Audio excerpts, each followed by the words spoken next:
Hey everyone, my name is Ankur Devnath, an undergraduate student with physics as a major subject. और आज के इस video में हम लोग मिलके स्टार्ट करने जा रहे हैं क्लास 11th की फिज़िक्स। और मैं ये मान के चल रहा हूँ कि आप सब अपनी कॉपी अपने साथ लेके बैठे हैं और आप सब मेरे साथ नोट्स बनाने के लिए भी तैयार हैं। तो ठीक है बच्चों, आज हम मिलके क्लास 11th का एक फंडामेंटल चैप्टर स्टार्ट करने जा रहे हैं जिसका नाम है वेक्टर। पबजी वाला वेक्टर नहीं, ये फिजिक्स का वेक्टर। तो ठीक है बच्चों, चैप्टर में जाने से पहले मैं आप लोगों से थोड़ा बातें करने पर चाहूँगा। तो बातें थोड़ी ऐसी है कि हमारे फिज़िक्स में जो सारे क्वांटिटीज़ हैं उन सारे क्वांटिटीज़ को हम दो पार्ट्स में डिवाइड कर सकते हैं। ठीक है बच्चों, वो दो पार्ट्स हैं ये, एक है फिजिकल क्वांटिटीज़ और दूसरा है आपके पास नॉन फिजिकल क्वांटिटीज़। ठीक है बच्चों, कौन कौन? हमारे पास जो क्वांटिटीज़ होती हैं उन सारी को हम दो पार्ट्स में डिवाइड करते हैं, एक है फिजिकल क्वांटिटीज़ और दूसरा है आपका नॉन फिजिकल क्वांटिटीज़। अब आप तो मुझसे पूछ रहे हैं कि सर क्या ये फिजिकल क्वांटिटीज़ क्या है या फिर नॉन फिजिकल क्वांटिटीज़ क्या है? चलिए आपको बताता हूँ मैं। तो देखो बच्चों, जितने भी क्वांटिटीज़ हैं उनमें कुछ क्वांटिटीज़ हैं जो मेज़रेबल है, मीन्स उनको मेज़र किया जा सकता है। कैसे? किसी भी इंस्ट्रूमेंट से हम मेज़र कर सकते हैं। तो उन सारे क्वांटिटीज़ जिनको मेज़र किया जा सकता है उन सारी क्वांटिटीज़ को हम फिज़िकल क्वांटिटीज़ कहते हैं। ठीक है बच्चों, और जो सब क्वांटिटी जिनको हम मेज़र नहीं कर सकते उन सारे क्वांटिटीज़ को हम नॉन फिजिकल क्वांटिटीज़ कहेंगे। चलिए बच्चों, एक्सप्लेन हम करेंगे, पहले हम इसका डेफिनेशन लिख लेते हैं। तो ठीक है, फिजिकल क्वांटिटीज़ क्या है? Those quantities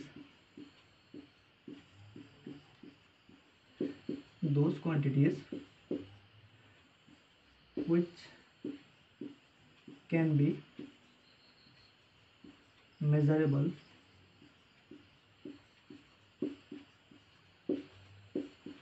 are known as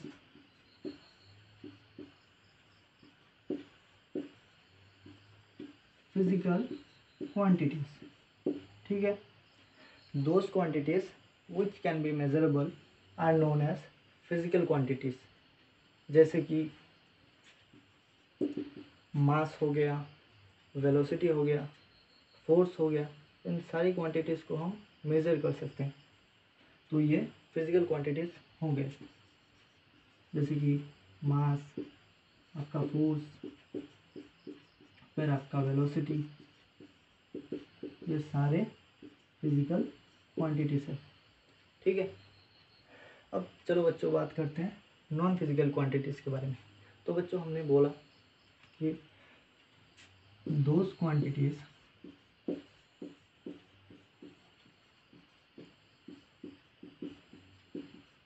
which cannot be measured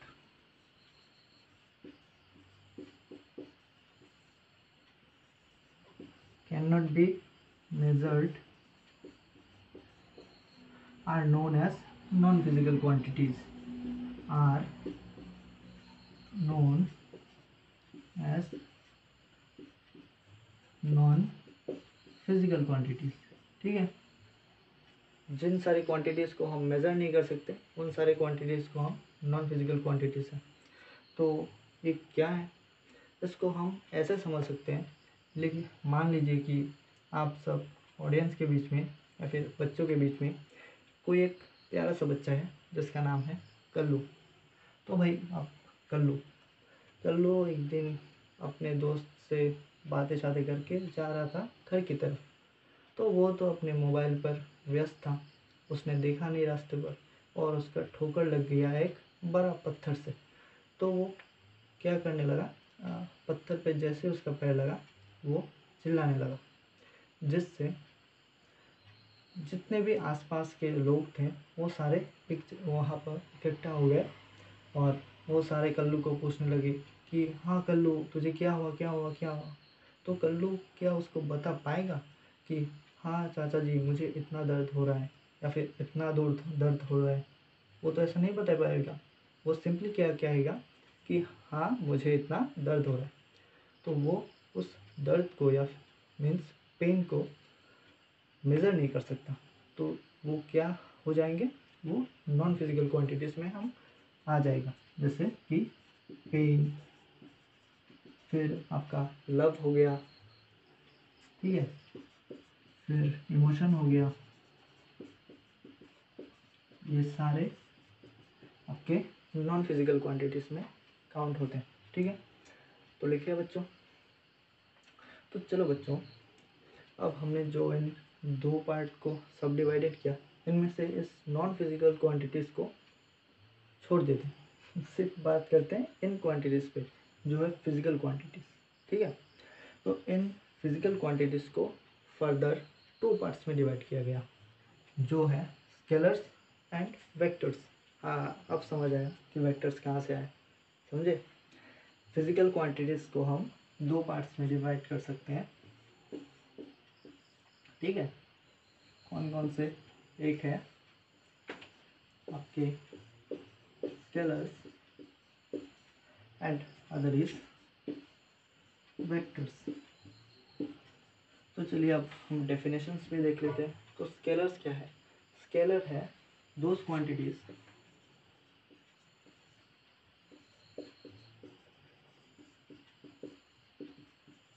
which have only magnitude,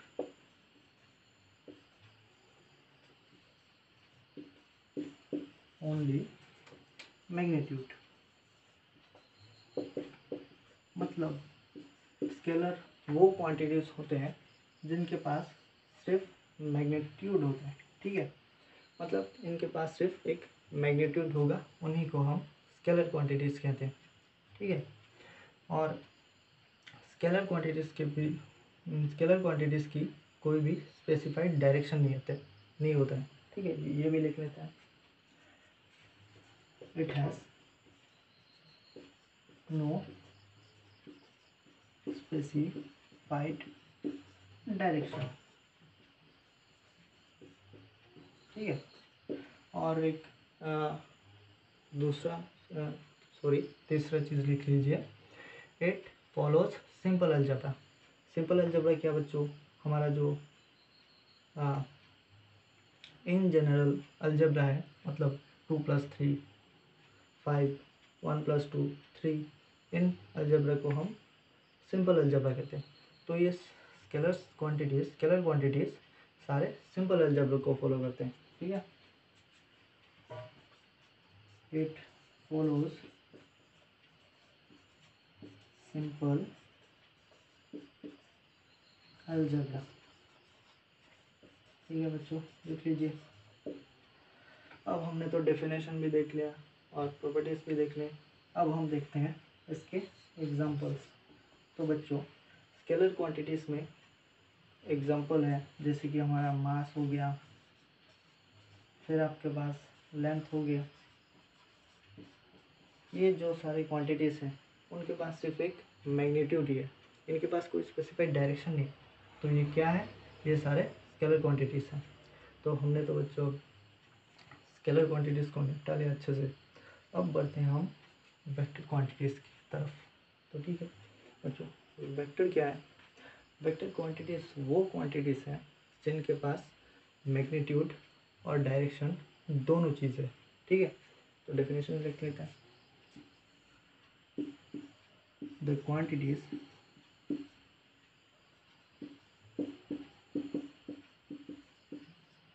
which have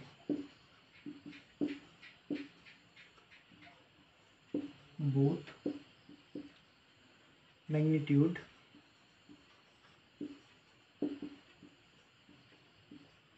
and direction, ठीक है। मतलब वेक्टर कौन सी क्वांटिटीज़ हैं जो मैग्नीट्यूड और डायरेक्शन दोनों है, वही हम उन्हीं को वेक्टर क्वांटिटीज़ कहते हैं। और एक इम्पोर्टेंट प्रॉपर्टी लिख लीजिए इसका, जो है इट फॉलोज वेक्टर अलजेब्रा, ठीक है। ये सिंपल अलजेब्रा को फॉलो नहीं करता, ये वेक्टर अलजेब्रा को फॉलो करता है। बच्चों ठीक है, देख लिया, ठीक है। तो वेक्टर के बारे में हमने क्या क्या सीखा। वेक्टर के पास एक मैग्नीट्यूड होता है, उसके पास एक स्पेसिफाइड डायरेक्शन होता है और वो वेक्टर अलजेब्रा को फॉलो करता है, ठीक है। अब हम इसके एग्जांपल भी देख लेते हैं। तो जो एग्जांपल में है, जैसे कि हमारा फोर्स हो गया, फोर्स को हम सिर्फ मैग्नीट्यूड के टर्म पे नहीं कह सकते। फोर्स हमें बताना पड़ता है कि किस डायरेक्शन पे फोर्स अप्लाई हो रहा है, ठीक है। फोर्स इस तरफ अप्लाई भी हो सकता है, इस तरफ भी हो सकता है, तो दोनों फोर्स अलग अलग होंगे, ठीक है। तो फोर्स क्या हो जाएगा, एक वेक्टर क्वांटिटी, ठीक है। फोर्स हो गया, फिर वेलोसिटी हो गया, ये सारे वेक्टर क्वांटिटीज होते हैं, ठीक है बच्चों। तो हमने अब स्केलर और वेक्टर्स दोनों अच्छे से निपटा लिए। अब मैं आप सबको एक क्वेश्चन देता हूँ छोटा सा, जो आप पॉज करके मुझको बताएंगे, तो ठीक है। तो क्वेश्चन इस तरह है कि एक क्वांटिटी है, फिजिकल क्वांटिटी जो है करंट, ठीक है। फिजिकल क्वांटिटी है करंट। आपको मुझे ये बताना है कि ये जो करंट है वो वेक्टर क्वांटिटी है या फिर कोई स्केलर क्वांटिटी है, ये आपको बताना है, ठीक है। कर लिया बच्चों अपने, ठीक है। चलिए अब मैं करता हूँ इसको। तो देखिए बच्चों, करंट को कैसे हम डिफाइन करते हैं, अपने क्लास 10 पे पढ़ के आए हैं इलेक्ट्रिसिटी चैप्टर पे। करंट क्या है, rate of flow of charge को हम करंट कहते हैं, ठीक है। तो करंट के पास एक मैग्नीट्यूड भी है, ऑब्वियसली एक मैग्नीट्यूड भी है, और एक डायरेक्शन तो है ही, है ना। एक वायर है, इस तरफ फ्लो हो रहा है, इस तरफ फ्लो हो रहा है, लेट्स से I1 5 एम्पेयर का करंट फ्लो हो रहा है, तो इस पर मैग्नीट्यूड भी है 5 एम्पेयर और ये इस डायरेक्शन पे हो रहा है, तो इसके पास तो मैग्नीट्यूड और डायरेक्शन दोनों है, ठीक है ना। और एक वेक्टर सोच लेते हैं कि इस तरफ है I2 इक्वल टू 3 एम्पेयर, तो दो वेक्टर्स, ठीक है। इनके मैग्नीट्यूड भी है इनके पास, करंट के पास मैग्नीट्यूड भी है और डायरेक्शन भी है, ठीक है। तो इसको तो वेक्टर होना चाहिए। अब तो मुझे क्या बोलेंगे, ये क्या है, एक वेक्टर है, ये बोलेंगे आप। लेकिन बच्चों ये गलत है, करंट वेक्टर क्वांटिटी नहीं है। अब आप सब मुझे बोलेंगे, अरे सर ये क्या कह रहे हो, आपने अभी बोला जो क्वांटिटीज़ के पास मैग्नीट्यूड है और जो एक स्पेसिफाइड डायरेक्शन है उन्हीं को हम वेक्टर कहते हैं। तो आप अभी बोल रहे हैं कि करंट एक वेक्टर क्वांटिटी नहीं है, कैसे। चलिए बच्चों मैं आपको समझाता हूँ। तो देखिए, करंट के पास एक मैग्नीट्यूड है और डायरेक्शन है, ये हमने माना, लेकिन क्या उसी से हम कह सकते हैं कि ये वेक्टर है। देखिए, वेक्टर के डेफिनेशन में हमने कहा था उसके पास एक मैग्नीट्यूड होगा और एक डायरेक्शन भी होगा, ठीक है। और उसके साथ हमने और एक चीज़ कहा था, ये वेक्टर अलजेब्रा को भी फॉलो करना चाहिए, ठीक है। लेकिन ये करंट जो है उसका दो तरफ से ये करंट चल रहा है, लेकिन इसका जो नेट करंट होता है ये सिंपल अलजेब्रा को फॉलो करता है, ठीक है। इस सिंपल अलजेब्रा को फॉलो करके ये 8 एम्पेयर हो जाएगा, तो ठीक है। 5 + 3 8 एम्पेयर हो गया, मतलब ये तो वेक्टर अलजेब्रा को फॉलो नहीं किया, तो ये किसको फॉलो किया, ये सिंपल अलजेब्रा को फॉलो किया। तो ये क्या हो जाएगा, simply it is a scalar quantity. तो ठीक है बच्चों, करंट क्या है, एक स्केलर है, ठीक है। तो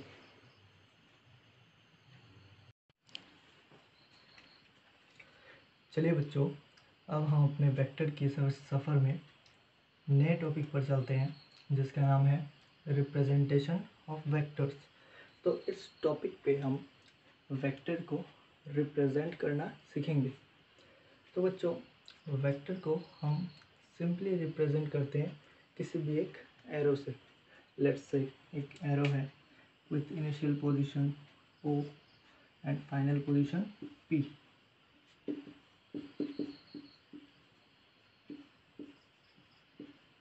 Position and this is final position. ठीक है, तो बच्चों जो इनिशियल पोजीशन है ना उसको हम टेल कहते हैं।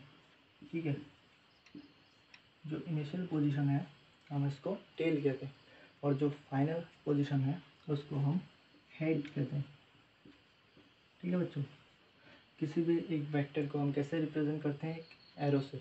उसका एरो का जो इनिशियल पोजीशन है उसको हम टेल कहते हैं और जो फाइनल पोजीशन है उसको हेड कहते हैं। तो बच्चों हमें पता है कि वेक्टर के पास क्या है, मैग्नीट्यूड है और डायरेक्शन है। तो ये जो एरो है उसका लेंथ ही बच्चों उसका मैग्नीट्यूड होगा। ठीक है, देख लेते हैं इस वेक्टर का जो लेंथ है वही सिंपली इसका मैग्नीट्यूड हो जाएगा। ठीक है बच्चों, ये जो वेक्टर है उसका लेंथ ही उसका मैग्नीट्यूड है। अब आप मुझसे पूछेंगे सर अब इसका डायरेक्शन बताओ। तो मैं बता रहा हूँ, जो देखो इसका डायरेक्शन है, डायरेक्शन है टेल से हेड की तरफ। टेल से हेड की तरफ इसका डायरेक्शन है। ठीक है, मतलब ये जो हेड जिस तरफ होगा उसी तरफ ये वेक्टर का डायरेक्शन भी। ठीक है बच्चों, और इस ओपी इस वेक्टर को हम रिप्रेजेंट ऐसे करते हैं लिखते हुए, ऐसे ओपी के अंदर एक ऐसा साइन दे दिया, उसी को हम वेक्टर कहेंगे। ठीक है बच्चों, समझे आपने? और इसको मैग्नीट्यूड को हम ऐसे रिप्रेजेंट करेंगे, मैग्नीट्यूड को हम ऐसे रिप्रेजेंट करेंगे कि ओपी वेक्टर। ठीक है, हम इसके मैग्नीट्यूड को हम ऐसे रिप्रेजेंट कर सकते हैं, या फिर मान लीजिए ओपी, ऐसे भी हम इस वेक्टर के मैग्नीट्यूड को हम दिखा सकते हैं। अब बच्चों एक और तरीका है वेक्टर को दिखाने का। ठीक है, उस वेक्टर को हम ऐसे भी दिखा सकते हैं कि एक वेक्टर को ऐसे दिखा सकते हैं कि कोई ओपी वेक्टर को हमने दिखा दिया, बोल्ड करके लिखा, हमने बोल्ड करके लिख दिया। ठीक है, हमने बोल्ड करके लिख दिया। ठीक है बच्चों, हमने बोल्ड करके लिख दिया तो ये भी हो जाएगा एक वेक्टर। ठीक है बच्चों, बोल्ड करके भी हमने जब लिख दिया तो वो भी वेक्टर को रिप्रेजेंट करेगा। और ये आपको IA यूडो बुक में मिल जाएगा। इस बुक में ऐसे रिप्रेजेंट करता है। चलिए मैं आपको ये बुक दिखा भी देता हूँ। देखिए बच्चों, ये वो बुक है जिसमें आपको वेक्टर्स सारे ऐसे बोल्ड लेटर्स में आपको दिखाई देगा। और JEE एडवांस के लिए ये बुक एक बहुत ही अच्छा रेफरेंस है। तो ठीक है बच्चों, हमारा टॉपिक तो यही ख़त्म हो गया। मिलते हैं नेक्स्ट टॉपिक पे। तो चलिए बच्चों, अब हम अपने बढ़ते हैं अपने नेक्स्ट टॉपिक पे, जो है वेरियस टाइप्स ऑफ वेक्टर्स। ठीक है, मतलब वेक्टर्स के टाइप्स पर हम अब बात करने जा रहे हैं। तो वेक्टर्स के टाइप में हमारा जो फर्स्ट वेक्टर है वो है equal vectors. Equal vectors, so what is equal vectors? पहले हम डेफिनेशन पे बढ़ते हैं, फिर आपको समझाते हैं कि vectors having same magnitude and same direction. Okay, vectors having same magnitude and same direction is known as equal vectors. मतलब कोई भी दो वेक्टर जिनका सेम मैग्नीट्यूड और वो सेम डायरेक्शन पे है, उन्हीं को हम इक्वल वेक्टर्स कहेंगे। इस एग्जांपल पे हम देख सकते हैं एक वेक्टर ए है इस तरफ और एक वेक्टर है पी इस तरफ और दोनों की मैग्नीट्यूड सेम है, ठीक है, और दोनों ही इसी डायरेक्शन पे है, ठीक है, दोनों ही इसी डायरेक्शन पे है, तो ये दोनों इक्वल वेक्टर्स हो गए, ठीक है। समझ में आया बच्चों? चलिए अब बढ़ते हैं अपने नेक्स्ट वेक्टर पे जो है अनइक्वल वेक्टर्स, मतलब असमान vectors, means vectors having unequal magnitude, मतलब कोई भी वेक्टर्स जिनके मैग्नीट्यूड सेम ना हो, मतलब अनइक्वल मैग्नीट्यूड। देखते हैं उस एग्जांपल पे, देख लीजिए इस ए वेक्टर पे और ये वेक्टर सी, इन दोनों वेक्टर्स पे ए का मैग्नीट्यूड और सी का मैग्नीट्यूड सेम नहीं है, तो ये दोनों वेक्टर क्या हो जाएंगे? Unequal vectors. So this are called as unequal vectors. So vectors having unequal magnitude is known as unequal vectors. Let's move on to our third type of vector, which is null vector. इसको हम null vector को हम ऐसे represent करते हैं, zero के ऊपर ऐसे दिखाते हैं, null मतलब इसका दूसरा नाम है जीरो वेक्टर, ठीक है, जीरो वेक्टर हम भी इसको कह सकते हैं। तो इस नल वेक्टर के पास मैग्नीट्यूड होता है ज़ीरो, ठीक है, और इसका डायरेक्शन होता है कोई भी आर्बिट्ररी डायरेक्शन, ठीक है, उसे क्यों हम एक नल वेक्टर कहते हैं। ओके, समझ में आया? ठीक है, अब हमारा चौथा वेक्टर है negative vectors. What is negative vectors? Negative vector is vectors having same magnitude but opposite direction. Okay, vectors having same magnitude but opposite direction.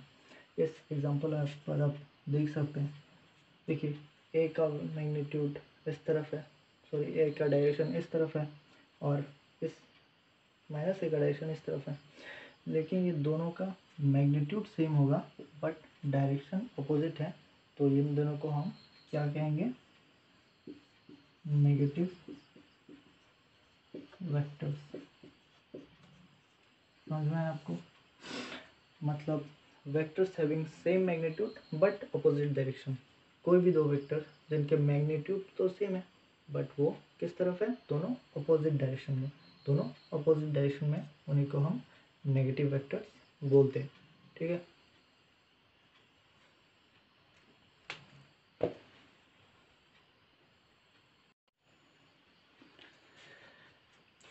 तो चलिए अब हम डिफाइन करते हैं यूनिट वेक्टर को। What is unit vector?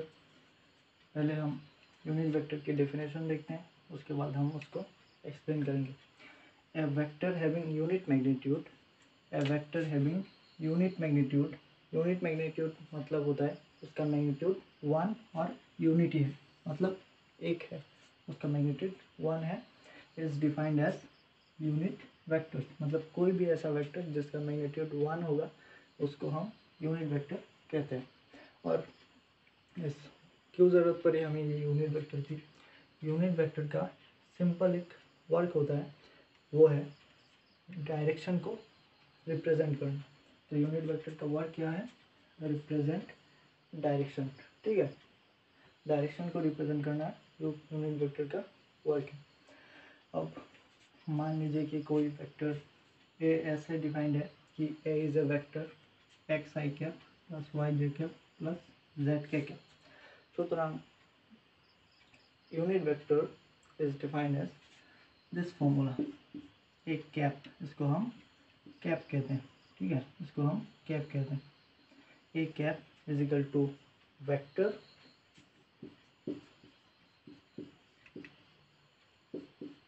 A and this is magnitude of A,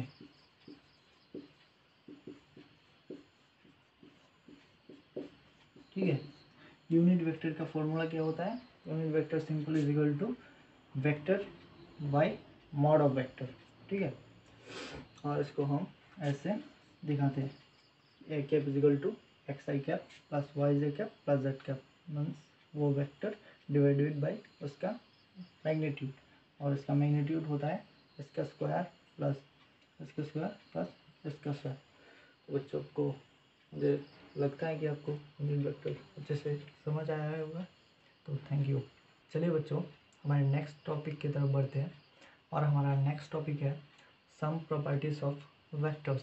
ठीक है, अभी तक हमने वेक्टर्स के बारे में कुछ जाना, वेक्टर्स के रिप्रेजेंटमेंट के जाना और तरह तरह की बातें जाने। अब हम वेक्टर्स के प्रॉपर्टीज़ के ऊपर डील करेंगे।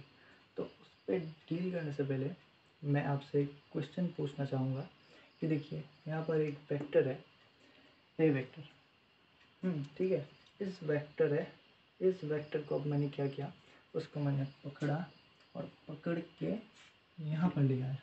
ठीक है, अब मेरा सवाल आपसे ये है कि ये वेक्टर जिसको मैंने यहाँ पर लिया है पकड़ के, वो क्या चेंज हुआ है या नहीं, मतलब ये दोनों वेक्टर्स इक्वल है या फिर अनइक्वल है। ठीक है, आपको ये बताना है।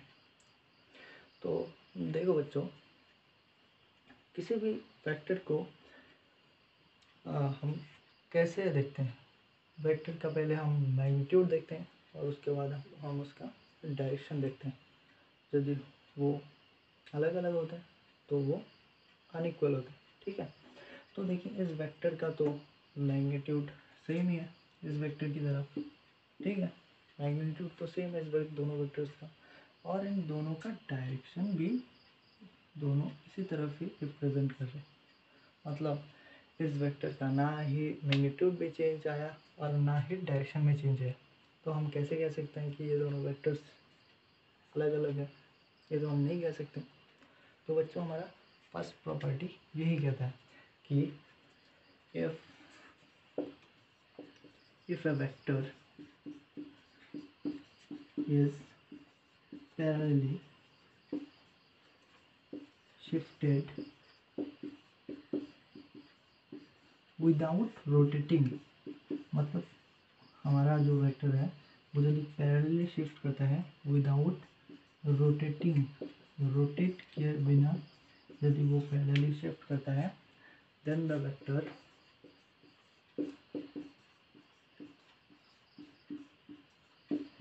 रिमेन्स अनचेंज्ड, मतलब वेक्टर चेंज नहीं होगा। ठीक है, ये हमारा वेक्टर का फर्स्ट प्रॉपर्टी है। ठीक है, हमने फर्स्ट प्रॉपर्टी तो यहाँ पर डिफाइन कर दी। अब हम बढ़ते अपने दूसरी प्रॉपर्टी पे। दूसरी प्रॉपर्टी पे बढ़ने से पहले मैं आपसे और एक सवाल पूछना चाहूँगा। ठीक है, बताइए, आप तो मेरे स्मार्ट बच्चे हैं। तो देखिए, कुछ सवाल इस तरह है कि एक वेक्टर इस तरफ है, ए वेक्टर, ठीक है, ए वेक्टर इस तरफ है। ठीक है, अब मैंने क्या किया, इस वेक्टर को ऐसे पकड़ के थोड़ी से एंगल पर मैंने वेक्टर को मोड़ दिया। ठीक है, जैसे थीटा एंगल पर इस वेक्टर को मोड़ दिया, थीटा एंगल पर मैंने वेक्टर को मोड़ दिया। अब मेरा सवाल आपसे ये है, क्या ये दोनों वेक्टर्स इक्वल है या अनइक्वल है? अब मेरे बच्चे तो बहुत स्मार्ट है, अब मुझे बिना डाउट के वो लोग बता देंगे कि ये दोनों वेक्टर तो सर अनइक्वल है, बिकॉज इन दोनों के भले ही इन दोनों के मैग्नीट्यूड सेम हो, लेकिन इन दोनों के डायरेक्शन तो ऑपोजिट है, क्योंकि ये वेक्टर दिखा रहा है इस डायरेक्शन पे और ये वेक्टर दिखा रहा है इस डायरेक्शन पे। तो ये दोनों वेक्टर कैसे इक्वल हो सकते हैं? Means the two vectors are unequal. Why? Because their direction are different. और यही हमारा दूसरा प्रॉपर्टी भी कहता है। दूसरा प्रॉपर्टी क्या कहता है? If A vector is rotated, if a vector is rotated with an angle theta, with an angle theta other than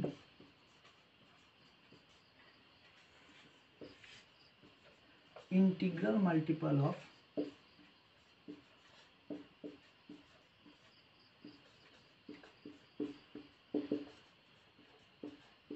360 degree, then the vector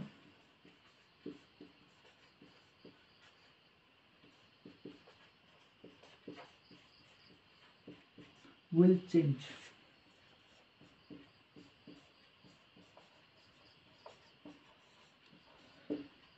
इस स्टेटमेंट का सिंपली मतलब ये है कि कोई भी वेक्टर को हमने यदि किसी भी एंगल पर मोड़ दिया other than integral multiple of 360 degree, means 360 पर मोड़ दिया या फिर 720 डिग्री पर मोड़ दिया, इन सब के अलावा किसी भी एंगल पर यदि किसी भी वेक्टर को मोड़ा तो इसका सिंपल मतलब है वो वेक्टर्स चेंज हो जाएगा, बिकॉज क्योंकि उनके डायरेक्शन तो अलग अलग है, तो वो दोनों वेक्टर तो इक्वल हो ही नहीं सकते। तो ठीक है, ये हमारा दूसरा प्रॉपर्टी था। अब हम अपने बढ़ते हैं अपने थर्ड प्रॉपर्टी के ऊपर।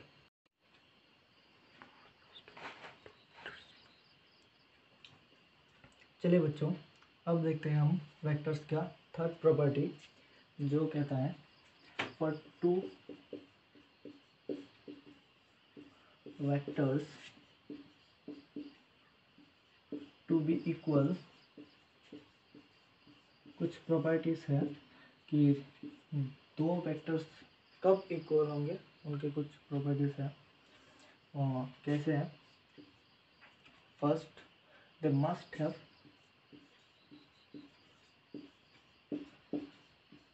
Equal magnitude.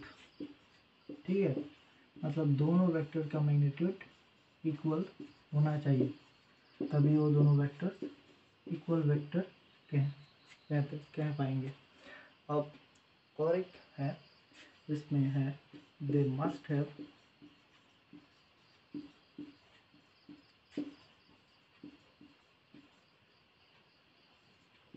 Same direction. ठीक है, मतलब दोनों वेक्टर सेम डायरेक्शन को रिप्रेजेंट करने चाहिए, तभी वो दोनों वेक्टर्स इक्वल हो पाएंगे। तो हमने अब तक क्या पढ़ा कि किसी भी दो वेक्टर्स कब इक्वल होंगे, जब उन दोनों वेक्टर्स का इक्वल मैग्नीट्यूड होगा और सेम डायरेक्शन होगा। और एक तीसरा प्रॉपर्टी भी है, जो है they must represent same physical quantity, मतलब कोई अलग फिजिकल क्वांटिटी रिप्रेजेंट करेगा तो नहीं होगा, तो सेम फिजिकल क्वांटिटी को रिप्रेजेंट करना होगा, तभी वो दोनों वेक्टर्स इक्वल होंगे। तो हमने वेक्टर्स की इस प्रॉपर्टी में हमने क्या देखा? हमने देखा कि टू वेक्टर्स कब इक्वल होंगे, वो टू वेक्टर्स तब इक्वल होंगे जब उन दोनों के magnitude same and the same direction and they must represent same physical quantity, and this way the two vectors to be equal। Third property शायद आपको समझ आ गया होगा। अब बढ़ते हैं हम फोर्थ प्रॉपर्टी पे, and the fourth property is inequality is not defined in vectors. ठीक है, inequality is not defined in vectors, मतलब इनइक्वालिटी वेक्टर्स पर डिफाइंड नहीं है। अभी हम इसे लिख लेते हैं कि inequality is not defined in vectors. ठीक है, अब हमने वेक्टर्स की प्रॉपर्टीज और दो प्रॉपर्टीज हमने सीखे। ठीक है, अब और एक प्रॉपर्टीज बच गया है, अब हम इसी प्रॉपर्टीज को डिस्कस करेंगे।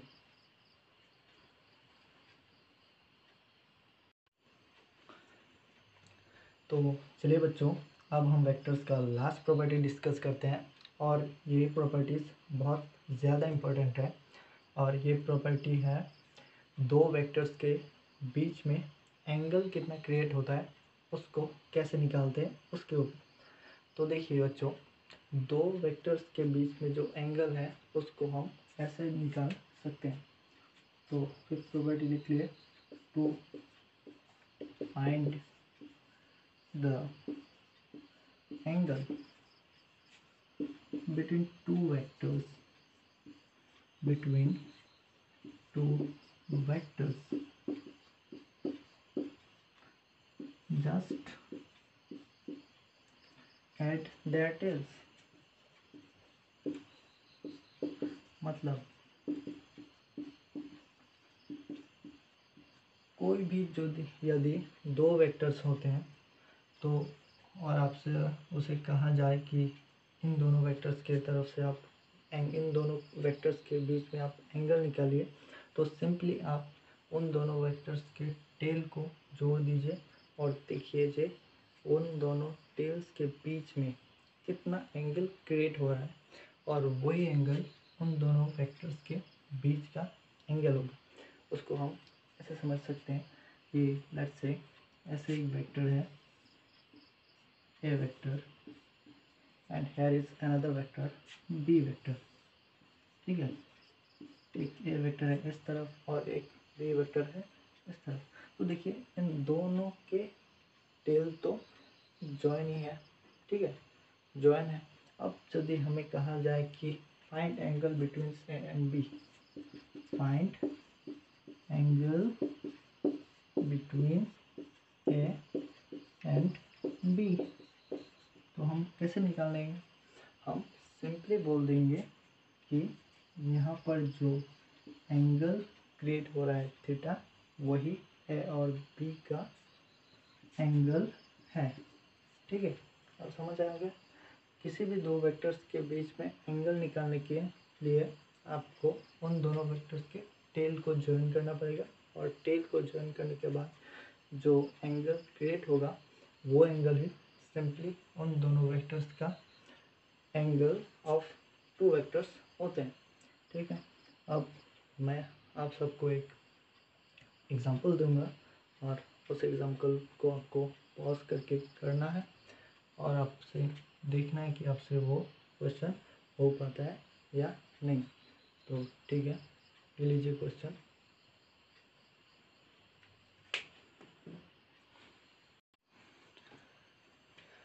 तो बच्चों, आपका क्वेश्चन ये रहा। क्वेश्चन इस तरह कह रहा है कि एक वेक्टर ये इस तरफ है, ठीक है, और एक वेक्टर इस तरफ है, और इन दोनों वेक्टर्स के बीच में एंगल 30 डिग्री क्रिएट हो रहा है। अब आपका क्वेश्चन है find the angle between A vector and B vector. ठीक है, तो आप कैसे कहेंगे? आप यही कहेंगे कि ये तो 30 डिग्री है। 30 डिग्री कैसे हो सकता है? 30 डिग्री 30 डिग्री तो नहीं हो पाएगा, क्योंकि हमने वेक्टर्स की एंगल की प्रॉपर्टी में क्या बोला है? किसी भी दो वेक्टर्स के एंगल को डिफाइन करने के लिए हमें उन दोनों वेक्टर्स के टेल को ज्वाइन करना पड़ेगा। लेकिन यहाँ पर तो टेल ज्वाइनिंग नहीं है, यहाँ पर एक का टेल और एक का हेड ज्वाइन है, तो ये एंगल तो इन दोनों वेक्टर्स के बीच का एंगल नहीं हो सकता। तो सर अब कैसे हम निकालेंगे इस वेक्टर के एंगल? चलिए करते हैं।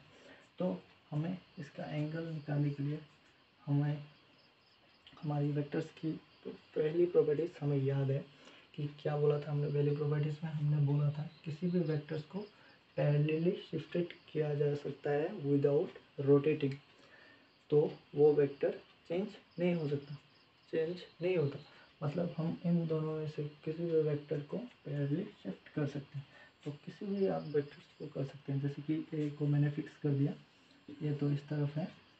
अब मैंने इस पी को ऐसे पकड़ा, पकड़ के ऐसे ले आया। ठीक है, पी को मैंने ऐसे ले आया, तो ये वेक्टर क्या चेंज हो गया?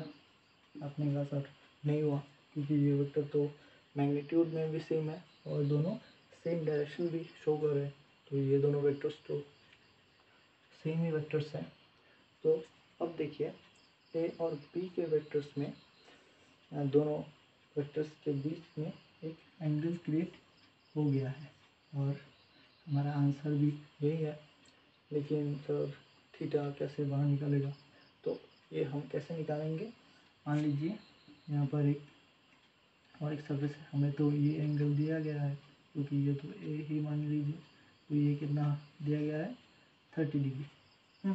और हमें पता है किसी की भी स्ट्रेट लाइन के ऊपर कितना एंगल क्रिएट होता है 180 डिग्री। मतलब यहाँ पर ये दोनों का सम 180 डिग्री है, तो ये यदि 30 डिग्री हो गया तो ये कितना होगा 180 degree minus 30 degree is equal to 50 degree. And this is the answer of our question. So find the angle of between A and B कितना हो गया है 50 डिग्री, ये हो गया। तो बच्चों मुझे लगता है कि आपको सारे प्रॉपर्टीज समझ आए होंगे। यदि समझ ना आए कोई भी तो प्लीज़ कमेंट कर दीजिए, मैं ज़रूर आपके डाउट्स क्लियर करने की कोशिश करूँगा।